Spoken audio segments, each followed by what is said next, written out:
Yo, what's good, everybody? Vlog style. What's going on? Okay, so I gotta talk to you guys about this because this is just crazy. All right, so the Pixel 6a has one point to it that people are just talking the most about, and it's not about the battery, it's not about the camera sensors, it's not about the form factor, it's about the display. Like, come on, people, let's get over this already. To be honest with everybody, let's just get over this. All right, I'm gonna throw something at everybody, and I'm not gonna sugarcoat it or mask it or anything like that. You're gonna get it. You get it how you get it. You get it, and you take it how you want to take it. Basically, I think it's really ridiculous to be overhyping the Pixel 6a based on the fact that it doesn't have a 90 hertz refresh rate. And what I mean by overhyping, I don't mean by like overhyping it like it's a good phone. I see a lot of people like, oh yeah, this would have been phone of the year, but it had the 60 hertz refresh. This would have been the best budget phone of the year, but it has the 60 hertz refresh. This phone could have just killed it, but it had a 60 hertz refresh. Like, come on, people. Like, let's get over that. That's one thing I like about the new car.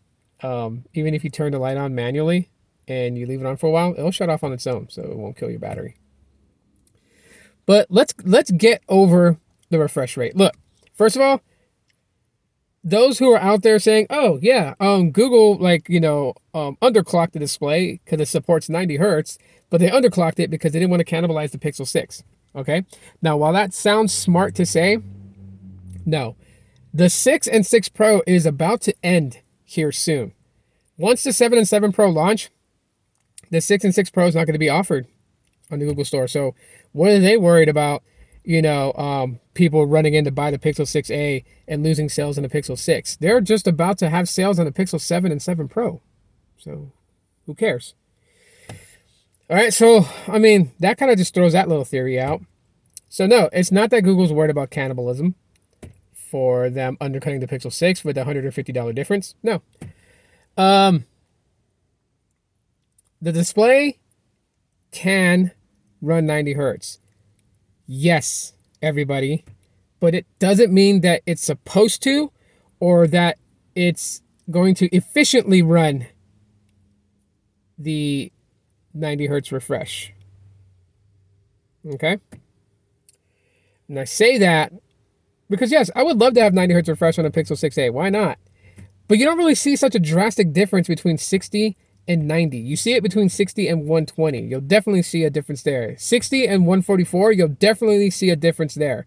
90, not so much. And most of the phones that are running 90 hertz refresh have it optimized, which means that there's only certain apps that will actually kick it on for it to work. And then it's not always working. It's not always fully going in 90 hertz unless you force it to be in 90 hertz all the time. Two, this one I gotta throw it out here because I find this one to be ridiculous. So I'm gonna be able to nip it in the bud really quickly. For those complaining that it doesn't have a 90 hertz refresh rate, but also complain that it doesn't have a very good battery life, well, you know what? 90 hertz is gonna eat that battery much faster than 60 hertz will. So can't have your cake and eat it too. Here's the thing about those people that's installing the custom ROM that's based on Android 13 4.1 beta that has a smooth display toggle switch so you can force it into 90 hertz refresh. You are causing damage to your display.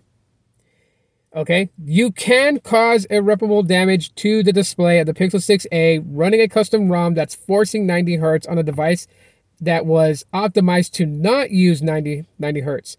Overclocking a display's refresh rate is much different than overclocking a CPU.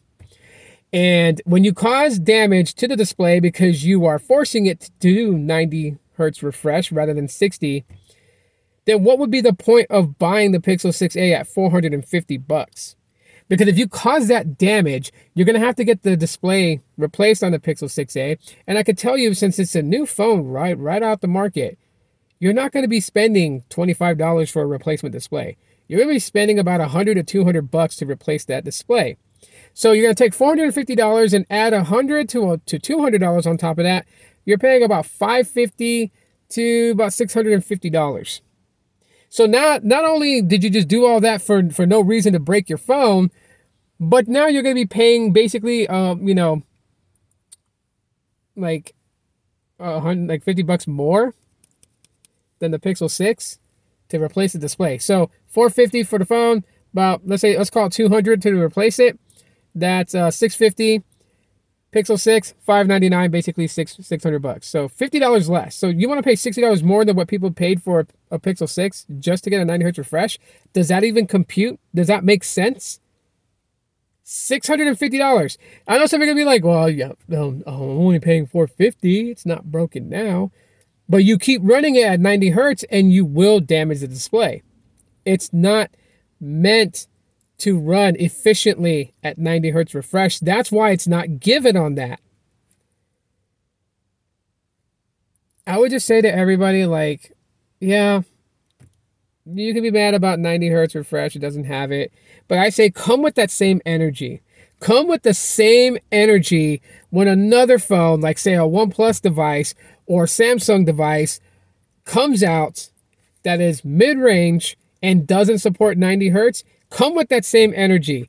If the next generation of the SE for iPhones come out and still runs 60 hertz, come with that energy to that phone, because you have no ground to stand on if you don't hold them to the same standards that you're holding the Pixel 6a to. That just seems ridiculous that we're even having this discussion. And I leave it at that. Thanks for watching.